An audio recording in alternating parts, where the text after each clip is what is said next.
Hello friends, welcome back to my YouTube channel. पिछले video में हमने ओथेलो प्ले के कुछ कैरेक्टर्स के बारे में समझा था और आज की इस वीडियो में हम समझने वाले हैं ओथेलो प्ले के बारे में। So let's move on to the Othello drama. Now we will start the play. So in Othello play there are total 5 acts, जिसमें से हम बात करने वाले हैं सबसे पहले एक्ट 1 के बारे में। एक्ट 1 में रॉड्रिगो नाम का एक वेल्दी, एक बहुत ही मालदार लड़का दिखाया गया है जो अपने डबल फेस फ्रेंड यागो से मिलता है, अपने दोगले दोस्त यागो से मिलता है और शिकायत करता है यागो से कि उसने डेस्टिमोना और ओथेलो की सीक्रेट मैरिज के बारे में उसे क्यों नहीं बताया। रॉड्रिगो खुद भी डेस्टिमोना से प्यार करता था, उसको चाहता था, लेकिन अब उसकी ओथेलो से शादी की खबर सुनकर वो बहुत ज़्यादा मायूस हो जाता है। डेस्टिमोना ब्रबैंशियो की बेटी थी। ब्रबैंशियो ड्यूक ऑफ वेनिस के एक मिनिस्टर थे, जबकि ओथेलो ड्यूक का मिलिट्री जनरल था। उन दोनों की शादी का अभी ब्रबैंशियो को बिल्कुल पता नहीं था। यागो ओथेलो से नफरत करता था क्योंकि उसने उसकी जगह उसके दोस्त कैशियो को लेफ्टिनेंट का रैंक दे दिया था। वो उससे रिवेंज लेना चाहता था। यागो ओथेलो से रिवेंज लेना चाहता था। यागो अपने फ्रेंड रॉड्रिगो से कहता है कि वो बिल्कुल भी फिक्र, बिल्कुल भी वरिड ना हो, वो बहुत जल्द ही उसे डेस्टिमोना से हमेशा के लिए मिलवा देगा। फिर वो रॉड्रिगो से कहता है, यागो रॉड्रिगो से कहता है कि जाकर वो ब्रबैंशियो को बता दे कि ओथेलो उसकी बेटी को भगाकर ले गया है। ये सुनकर रॉड्रिगो ब्रबैंशियो के घर की ओर चल देता है, लेकिन उधर यागो ओथेलो के घर जाकर उसे बताता है कि ब्रबैंशियो वहां आने वाला था। इस तरह यागो दो तरफ चलने वाला एक दोगला इंसान है, रॉड्रिगो की तरफ भी और ओथेलो की तरफ भी। जब रॉड्रिगो ब्रबैंशियो को उसकी बेटी की शादी के बारे में बताता है तो वो बहुत गुस्से से भर जाता है। ब्रबैंशियो बहुत गुस्सा होता है। उसी टाइम ओथेलो के घर की ओर वो रवाना हो जाता है। ब्रबैंशियो उसके घर की ओर चल पड़ता है, ओथेलो की तरफ। लेकिन जब वो वहां पहुंचता है तो देखता है कि ड्यूक के जो सिक्योरिटी, जो सुरक्षा गार्ड थे, वो वहां खड़े थे। वो ओथेलो के लिए ड्यूक का संदेशा लाए थे, एक मैसेज लाए थे। दरअसल तुर्क जो आर्मी दिखाई है, उनके आइसलैंड साइप्रस पर हमले के लिए आ रही थी और ड्यूक ने ओथेलो को बुलाने के लिए संदेशा भेजा था। ड्यूक के गार्ड्स को देखकर ब्रबैंशियो ओथेलो को कुछ नहीं कहता, लेकिन दिल ही दिल में वो सोचता है कि ड्यूक के सामने भरी एक सभा में वो ओथेलो की करतूत के बारे में बताएगा तो ज़रूर, जिससे उसकी यानी कि ओथेलो की बेइज्जती भी होगी और उसको पनिशमेंट भी मिलेगा। इसके बाद ओथेलो ड्यूक से मिलने के लिए जाता है, ड्यूक के पास जाता है। ब्रबैंशियो भी उसके पीछे पीछे महल जो है ड्यूक का, वहां पहुंच जाता है। ड्यूक ऑफ वेनिस के एक सभा में, एक दरबार में ब्रबैंशियो ओथेलो पर इल्ज़ाम लगाता है कि उसकी बेटी, उसकी डॉटर पर विच क्राफ्ट करके यानी जादू टोना करके ओथेलो ने उसकी बेटी को वश में कर लिया है और अपने साथ भगाकर शादी कर ली है। फिर वो कहता है कि ओथेलो को कड़ी से कड़ी सजा दी जाए क्योंकि उसने उसकी बेटी से शादी कर ली है चुपके से। लेकिन ये सुनकर ड्यूक और बाकी के मिनिस्टर ओथेलो को अपना साइड रखने के लिए कहते हैं कि अपना पक्ष रखिए आप। ओथेलो कहता है कि उसने डेस्टिमोना पर कोई भी विचक्राफ्ट नहीं किया है, कोई भी जादू टोना नहीं किया है, बल्कि वो उसकी वॉर्स की जो स्टोरीज थी उसे सुनकर उससे प्यार करने लगी थी, ओथेलो से प्यार करने लगी थी उसकी स्टोरीज के बारे में सुनकर। उन्होंने लव मैरिज की है। ये सब सुनकर सब लोग कन्विंस हो जाते हैं कि ओथेलो के खिलाफ कोई एक्शन नहीं लेते क्योंकि उनकी अपनी मर्जी थी शादी करने के लिए। ब्रबैंशियो इस सब से गुस्सा हो जाता है और वहां से जाने लगता है वो, और लेकिन जाते जाते कह जाता है ओथेलो से कि जिस तरह डेस्टिमोना ने मुझे धोखा दिया है, उसी तरह वो कहता है कि भगवान करे कि एक दिन वो तुम्हें भी धोखा दे। यागो इस बात को नोट कर लेता है। इसके बाद ड्यूक ओथेलो से कहते हैं कि वेनिस आर्मी को लेकर साइप्रस आइसलैंड पर जाए और वहां तुर्क आर्मी से लड़ाई करके उन्हें हरा दे। ये ऑर्डर पाकर ओथेलो साइप्रस के लिए निकल पड़ता है। उसके साथ डेस्टिमोना का उसका नया लेफ्टिनेंट कैशियो, यागो और यागो की वाइफ एमिलिया भी जाते हैं। एमिलिया डेस्टिमोना की सर्वेंट मेड दिखाई गई थी। तो ये हो गया एक्ट 1 के बारे में। अब हम शुरुआत करते हैं एक्ट 2 के बारे में। सो ओथेलो और बाकी के सभी लोग साइप्रस पहुंचते हैं। ओथेलो, डेस्टिमोना, एमिलिया, इयागो, ये सब पहुंचते हैं साइप्रस। तभी वहाँ के गवर्नर मोंटेनो उन्हें बताते हैं, जो हमने डिस्कस किया है कैरेक्टर में मोंटेनो के बारे में, तो वो गवर्नर दिखाया। मोंटेनो बताते हैं कि एक स्टॉर्म ने, एक तूफान ने तुर्की के सेना के जहाज़ों को बर्बाद कर दिया है, बचे कुचे तुर्क जो है भाग गए हैं। तो ये सुनकर ओथेलो और बाकी के सारे लोग बहुत खुश हो जाते हैं। ओथेलो एक फीस्ट का दावत रखता है, फीस्ट एक खाने की दावत रखता है। डेस्टिमोना के साथ वो अपने कमरे में चला जाता है। पीछे से इयागो अपने दोस्त कैशियो को खूब शराब पिला देता है। फिर वो रॉड्रिगो से कहता है कि कैशियो के साथ झगड़ा शुरू कर दे। रॉड्रिगो ऐसा ही करता है, जैसे ही इयागो कहता है वैसे ही वो करता है। उन दोनों के बीच रॉड्रिगो और कैशियो के बीच में तलवार वाली लड़ाई स्टार्ट हो जाती है। तभी गवर्नर मोंटेनो वहां आते हैं और उन दोनों को छुड़ाने की कोशिश करते हैं। रॉड्रिगो और कैशियो को छुड़ाने की कोशिश करते हैं, लेकिन इसी बीच कैशियो गलती से घायल कर देता है, इंजर्ड कर देता है रॉड्रिगो को। तभी ओथेलो वहां आता है और सारे इंसिडेंट की इंफॉर्मेशन लेता है। इयागो इस तरह से बताता है कि जैसे कि सारी गलती कैशियो की ही हो, क्योंकि उसको तो जेलसी है भाई कैशियो से, क्योंकि उसको लेफ्टिनेंट उसका रैंक दे दिया गया है, ओथेलो ने उसको दे दिया है। इस वजह से इयागो ऐसा करता है। सजा देने के लिए ओथेलो कैशियो का रैंक छीन लेता है। इससे कैशियो बहुत जो है निराश हो जाता है, बहुत परेशान हो जाता है। बाद में इयागो उससे कहता है कि डेस्टिमोना बहुत काइंड है, उसके पास जाकर रिक्वेस्ट करेगा कैशियो, तो ओथेलो से बात करके उसका रैंक फिर से वापस दिलवा देगी वो। कैशियो इसके लिए मान जाता है। अब ये हुआ एक्ट 2 की समरी कंप्लीट। थर्ड एक्ट 3 की अब हम बात करेंगे। अब स्टार्ट होता है एक्ट 3। एक्ट 3 में दिखाया गया है कि यागो ओथेलो के पास जाता है और ओथेलो के माइंड में, ओथेलो के मन में कैशियो और डेस्टिमोना के रिश्ते के बारे में शक के बीज बो देता है।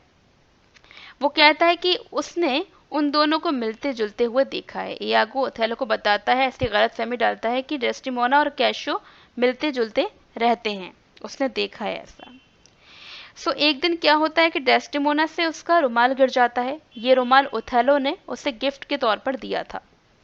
इयागो की वाइफ एमिलिया जो होती है उस रुमाल को उठा लेती है, लेकिन इयागो उससे वो रुमाल मांग लेता है। एमिलिया उसे रुमाल दे भी देती है, लेकिन उसे कुछ भी पता नहीं था कि इयागो उस रुमाल का क्या करने वाला था। उसे ये नहीं पता था कि इयागो क्या करने वाला है। एक दिन इयागो फिर से ओथेलो को बताता है कि कैशियो चुपके से डेस्टिमोना से मिलने के लिए गया है।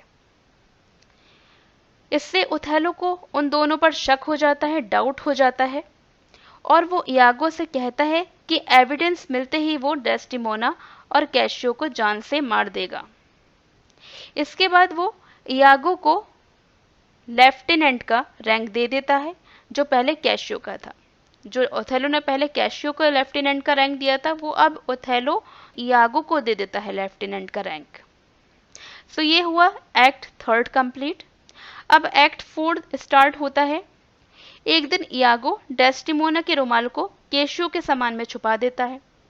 वो बियांका नाम की एक लड़की, जिसे कैशियो पसंद करता था, उसको इयागो पैसे देता है बियांका को, और एक झूठ बोलने के लिए कहता है। फिर वो ओथेलो से कहता है कि कैशियो से डेस्टिमोना और उसके अफेयर के बारे में बात करेगा, और आप चुपके से उसका रिएक्शन देखना। मतलब कि इयागो कहता है कि मैं कैशियो से बात करूंगा डेस्टिमोना के बारे में, और ओथेलो आप जो है रिएक्शन देखिएगा कि उसका कैशियो का रिएक्शन क्या होगा। तभी इयागो बहुत चालाक दिखाया, बहुत ही कनिंग पर्सन है। तभी इयागो कैशियो से बियांका के बारे में बात करने लगता है। कैशियो भी उससे चुपके से मिलने की बातें करता है। उसका रिएक्शन दिखेगा भाई कैशियो का, तो ओथेलो तो अब गलत ही लेगा, क्योंकि ओथेलो तो अवेयर नहीं है कि वो बियांका के बारे में बात कर रहा है। ओथेलो तो यही समझ रहा है कि वो डेस्टिमोना उसकी वाइफ के बारे में बात कर रहा है। लेकिन इयागो इतना धीरे, इतना स्लो बोलता है कि ओथेलो को लगता है कि डेस्टिमोना की ही बात हो रही थी। इससे उसका जो डाउट है वो बहुत गहरा हो जाता है। इसके बाद कैशियो के जाने के बाद इयागो बियांका को लेकर आता है। फिर वो कहती है कि कैशियो ने उसको धोखा दिया है, ओथेलो के सामने वो बताती है कि कैशियो ने उसको धोखा दिया है, उसने उसे एक गिफ्ट दिया था लेकिन वो गिफ्ट उसे पहले ही किसी और लवर ने दे दिया था। तभी इयागो कैशियो के सामान में ढूंढकर ओथेलो को वो रुमाल दिखाता है। गलतफहमी क्रिएट करता है यहाँ पर कितनी इयागो। ओथेलो उस रुमाल को पहचान लेता है, वो रुमाल उसी ने डेस्टिमोना को गिफ्ट में दिया था। उसे लगता है कि डेस्टिमोना ने रुमाल जो हैंडकरचीफ है कैशियो को गिफ्ट दे दिया था। वो रुमाल को डेस्टिमोना और कैशियो के अफेयर का एविडेंस मान लेता है। वो मान लेता है कि भाई ये तो अब प्रूफ है पक्का कि अब कैशियो और जो डेस्टिमोना है उनका अफेयर चल रहा है। उसे लगता है कि उसके फादर इन लॉ की बात सच हो गई है, क्योंकि ब्रबेंशियो ने ड्यूक की सभा में कहा था कि एक दिन तुम्हारी वाइफ भी तुम्हें धोखा देगी जैसे उसने अपने फादर को धोखा दिया है। तो वो उस बात को रिमाइंड करने लगता है। तो वो बहुत ही ज़्यादा ओथेलो जो है दुखी हो जाता है, गुस्सा हो जाता है और इयागो से कहता है कि वो मौका मिलते ही कैशियो को मार देगा। इसके बाद इयागो अपनी अगली चाल चलने रॉड्रिगो से मिलने चाहता है। रॉड्रिगो कहता है कि उसने इयागो को इतना पैसा दिया है लेकिन फिर भी वो अभी डेस्टिमोना से नहीं मिलवा पाया है। इयागो कहता है कि ऐसा ही करने वाला है, लेकिन अब कैशियो ने डेस्टिमोना को अपने प्रेम जाल में, अपने लव में फंसा लिया है। इयागो कहता है रॉड्रिगो से कि अगर तुम कैशियो को मार दोगे तो डेस्टिमोना तुम्हारी हो जाएगी। रॉड्रिगो इसके लिए तैयार भी हो जाता है। जो इयागो कह रहा है रॉड्रिगो उसी की बात को माने जा रहा है। तो एक फूल कैरेक्टर दिखाया है रॉड्रिगो इस प्ले में। So now we are going to discuss about the last and the fifth act of this play. So fifth act जो है स्टार्ट होता है कैशियो से। एक रात कैशियो जब अपनी धोखेबाज लवर बियांका से मिलकर वापस आ रहा होता है,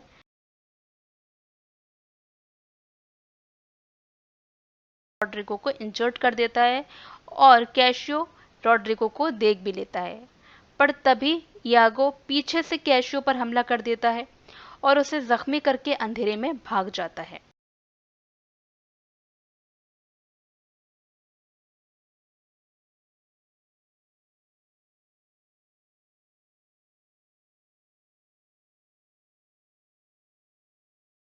इयागो का नाम ले लेगा, इससे इयागो को भी पनिशमेंट हो सकती है। इसलिए वो जल्दी से रॉड्रिगो के पीछे जाता है और एक डार्कनेस एरिया में वो छुरा मारकर उसका मर्डर कर देता है। फिर वो इस सब का इल्ज़ाम बियांका पर डाल देता है। फिर क्या होता है कि उधर घर में ओथेलो डेस्टिमोना पर बेवफाई का इल्ज़ाम लगाता है और गला घोंटकर उसका मर्डर कर देता है। ओथेलो डेस्टिमोना को मार डालता है। तभी एमिलिया वहाँ पर आती है और मदद के लिए चिल्लाती है। तभी मोंटेनो जो कि गवर्नर है और उसके सैनिक वहाँ आते हैं और इयागो भी पहुँच जाता है। ओथेलो सबको डेस्टिमोना की बेवफाई के बारे में बताता है और एविडेंस के लिए उस हैंडकरचीफ, उस रुमाल को दिखाता है। लेकिन एमिलिया रुमाल को पहचान लेती है। ये रुमाल डेस्टिमोना से कहीं गिर गया था जो उसने उठाया था। फिर उससे वो रुमाल उसके हस्बैंड इयागो ने ले लिया था। एमिलिया समझ जाती है कि ये सब इयागो ने किया है, ये सब इयागो का किया धरा है। वो सबके सामने रुमाल की असली कहानी, असली स्टोरी बता देती है। इससे सबको इयागो के षड्यंत्र का पता चल जाता है कि भाई इयागो ने ऐसा जाल बिछाया था। लेकिन तभी इयागो एमिलिया का मर्डर कर देता है चाकू मारकर। ओथेलो को अपनी अब भयंकर भूल का एहसास होता है। वो फील करता है कि यार मैंने ऐसी बहुत बड़ी गलती कैसे कर सकता हूँ मैंने अपनी एक इनोसेंट वाइफ को मार दिया जो मेरे लिए इतना ज़्यादा अच्छी थी। वो बहुत रोने लगता है। तभी अचानक वो गुस्से से इयागो को छुरा मार देता है, उसको मार देता है। लेकिन ओथेलो इयागो को जान से नहीं मारता है। ओथेलो इयागो से कहता है कि इयागो तुम तो जानवर से भी ज़्यादा बदतर हो और मैं प्रे करता हूँ, मैं कामना करता हूँ कि तुम जिंदगी भर इस चीज़ का दुख भोगे। इसके बाद मोंटेनो और दूसरे सोल्जर्स आते हैं और ओथेलो इयागो को अरेस्ट कर लेते हैं। लेकिन ओथेलो वहीं पर ही सुसाइड कर लेता है। इसके बाद गवर्नर मोंटेनो कैशियो को ओथेलो का उत्तराधिकारी डिक्लेयर कर देते हैं और कहते हैं कि इयागो को कड़ी से कड़ी सज़ा दी जाए। तो ऐसे ही ये प्ले का एंड होता है। तो आप देख सकते हैं यहाँ पर इतना सब कुछ दिखाया गया प्ले में। जैसा कि आपने देखा कि ओथेलो एक बहुत ही इंटरेस्टिंग प्ले है और शेक्सपियर की 4 मेजर ट्रेजेडीज़ में से एक ट्रेजेडी है। बहुत ही फेमस ट्रेजेडी है ये विलियम शेक्सपियर की। आज हमने ओथेलो प्ले के बारे में डिटेल में समझा। ऐसे ही वीडियो पाने के लिए बने रहिए मेरे साथ, और अगर आप इस चैनल पर नए हैं तो मेरी चैनल को सब्सक्राइब करना बिल्कुल भी ना भूलें। Thank you for watching my video. If you like this video, please subscribe my channel. Stay tuned for the next video. Till then, bye bye.